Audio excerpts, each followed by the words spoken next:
Okay, moet ek sê my beste kleintyd herinnering. Ek onthou nie baie van ons kleintyd nie.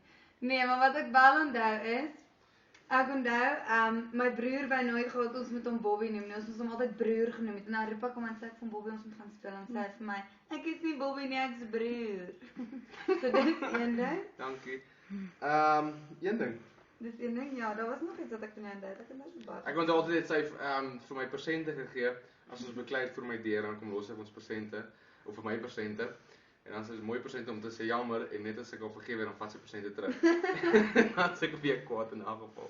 Wat se Eendag toe kom ek in die kamer in my broer se kamer te Kleimas. Toe snap ek so en toe sê ek, okay, wat het jy daar op jou lamp geskryf? Toe het hy soos die graad 1 in graad 1 het jy mos daai goeders dan skryf jy op die tafel en skryf jy juffrou tafel, bord. Toe skryf hy op sy lamp. Toe lag ek, toe weet ek gaan 'n helse pak slaap in my maak kry.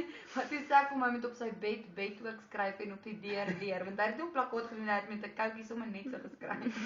Ek wil weet wat dit was. Pak slaap. En kyk nou wie se slimste.